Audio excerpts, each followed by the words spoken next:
Alright guys, TacticalRab back again today. Hope you're doing well and enjoying your day so far. Quite some drama going down over the last 24 hours pertaining to ZooMaa's show The Flank. J Nissim has been making many points as to why he feels the show is stagnating and needs to make serious changes if they are to improve it and make it a better experience for all involved going forwards. ZooMaa heavily disagrees with many of the points that Ben makes. What do you guys think about it? Which side of the story do you fall on? Very much intrigued to your perspective in the comments below. Hit the like button if you enjoy. Subscribe if you're new as always, I'd greatly appreciate it. Just first of all, wanted to mention here the Miami Heretics. There were plenty of other possible logos that were put together by Paper Crowns. So they actually run through a lot of them here. So of course it's Florida, now it's Heretics, and now it's the new stuff. Now these are all the logos that they kind of drafted up here for potentially the Miami Heretics. And to be fair, some of them are pretty nice. I mean, so this is all that. So what I'm guessing is that they presented these to Miami Heretics and they kind of chose which one to go for. Because I don't think that if Paper Crowns got to choose, they would have chosen the one they eventually did. There were some really nice ones in here. Like I especially thought, you know, like this one maybe,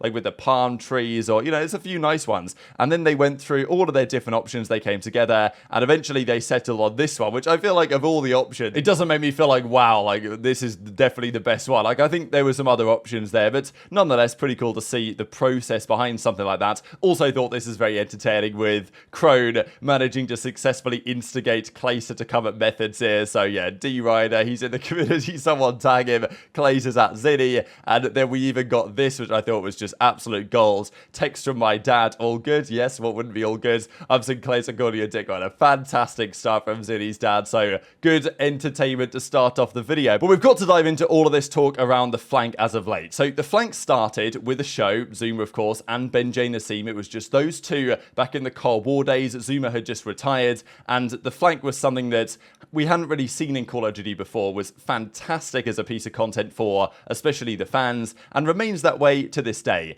Now, there is a question as to whether the flank has regressed somewhat over the last couple of years in terms of, is it, you know, a must-watch as it used to be? I'm not necessarily sure that's the case anymore, and we'll get into some of the debates on either side of this over the coming minutes here. The flank's still phenomenal, but it doesn't happen all that often nowadays, and this is why Ben has made his frustrations surprisingly public. Now, I managed to find this between ZooMaa and Ben. This is the very early days, some of the first ever episodes, of course, when it was still under the New York Subliners at the time, because ZooMaa was still on that team. Late 420 has a very interesting idea that maybe ZooMaa and Ben need to have a look at a little bit more. But this is what the show used to be like. And back in the early days, it was just ZooMaa and Ben. They would review the games after the fact. And my favorite part of the flank, and my favorite ever flank episodes, were episodes like this when guests would come on. You know, you didn't know who was going to come into the call. Was Gunless going to come in after a game? Was it going to be Slasher? Was it going to be Envoy? Was it going to be Dashy? Like, you didn't really know. And, you know, they would come in, have a debate, and just chat. Like, it was kind of like a half interview type thing, but also half just kind of discussion between the pros in an 8's call that you would never really get normal access to. Now, I think today, with how they now have ZooMaa, Ben, Aches, you know, obviously Parasite, and then even Octane, you know, it's a great cast. It can be a great cast, and it can work very well. But it means you lessen the opportunities, I think, for some of these really great natural moments the flank used to produce to, you know, really arrive nowadays. So Ben is not really talking about this necessarily. That's just kind of more my perspective on the flank in general. But Ben wants to think about how they can continue to progress the show, how they can keep moving it forwards, and how they can, frankly, just keep producing episodes, because there hasn't been much of the flank lately, and primarily because their, you know, roster stuff has slowed down a bit, so there's nothing big to react to. Ben has a different perception on this, though, and says that there are plenty of things that you could talk about. And during the Halo tournament this weekend, he actually discussed for, well, this is about a 4-minute video, talking about his frustrations with the way the flank presently is. So I'll share for you guys in a second ZooMaa's response to this, and what ZooMaa has to say back to Ben. And I imagine that since these comments have been made, they've addressed things a little bit more in private, and they talked a little bit on stream yesterday about it. But nonetheless, this is what Ben had to say, and I think especially when ZooMaa responded and he said, oh, here we go, like, here goes Ben again. Like, I imagine that ZooMaa kind of knew what Ben was going to discuss, because I imagine they've discussed this quite a lot in private, and I, you know, want to believe that the only reason why Ben is coming public with this is he doesn't think anything is happening unless there is some sort of community, you know, reaction to it. So let's get into it. This is pretty much verbatim what Ben said. I just took the notes from that 4 minutes or so, and this is what he said. So feeling frustrated with the flank. I'm the only one who wants to take this show to the next level. I'm screaming into a brick wall. Now, this is the comment that ZooMaa had the most problem with, and we'll see in a second. When we go to events, I have to do literally everything. Now, of course, he doesn't have to do literally everything, but from my personal experience, having been to a couple of the events where the flankers had a setup, let's say, seeing what goes on Wednesday and on Thursday, like, for example, Paddy P, like, he just turns up, you know, he just turns up at some point to the weekend, sits down, enjoys the show, has a good time. Ben is, you know, he's scouting out the venue. He's got to figure out, all right, how are we going to get power from there to where we're set up? How are we going to get the internet line from where we are? How are we going to get the TV? Like, how are we going to sort out the cameras? What's the lighting going to look like? These are the questions that Ben pretty much answers during the course of the weekend, and I'm pretty convinced that without Ben, these like in-person live flank episodes, like the watch parties and stuff, would just not happen. Like, I think they would need someone to replace Ben. If Ben was to disappear, like, he does a lot to make them happen. Now, does that mean that ZooMaa doesn't do anything? Absolutely not, but I do think Ben is significantly more integral to the show, especially the in-person ones, than some maybe appreciate. Then he says he wants to expand the show, you know, level things up a little bit more. ZooMaa has his response to that as well, saying that, well, you know, if you do want to level up production, you got to spend more money, and that comes out of my budget for FaZe effectively. So, you know, people are stuck in the moment too often, and he pretty much is just saying that the other guys on the show don't really want to take steps forward. And to be honest, I think part of the reason for this is that Ben, let's say ZooMaa, right? He streams. He's got money coming in anyway. Paddy P, he's got a full-time job, he's got money coming in. Obviously, Parasite streaming. Ben, I think, maybe relies slightly more on the success of the flank if he actually wants to continue making this content thing work in the medium to longer term. So you can understand, I think, why Ben is so keen to push the flank forward and keep progressing the show rather than letting it stagnate or even regress, as definitely some in the community would say that it would. He's tried to make them do more shows, but he says that when he says these things, he just gets hit with "there's nothing to talk about," which, you know, I never agree that there's nothing to talk about, as I'm sure you guys can tell here on the channel when the off-season arrives. He doesn't exactly address Paddy P specifically, but he then does say that I don't feel like I have the trust from the people to run the show, and, you know, he's at a position now where he doesn't want to say, all right, guys, let's do a show, this is what we're going to talk about. You know, he's saying, well, when they agree to actually run one, then I'll come up with the topics and we'll do it from there, because he reckons he just gets shut down every time he tries to pitch a show. Now, he doesn't say anything like, oh, Aix is ruining it, but actually from what ZooMaa says that I'll just share for you guys right now is, well, he discusses the fact that all of the co-hosts are getting paid considerably to be on the show, and that's obviously Aix included, right? So Aix is getting a nice payday from this show, and Ben is probably sitting there thinking, well, you know, he ain't doing anything. He just turns up, says a few words, pisses off the OpTic fans, and calls it a night. I can understand why Ben is frustrated. I feel like I'm the only one that wants to like take the show to the next level. I feel like I'm just here he goes, bro. Here he goes, bro. Here he goes. I don't know. Here Ben goes, bro. Here he goes, bro. Screaming to a brick wall, and when we go to events, I feel like I have to do literally everything.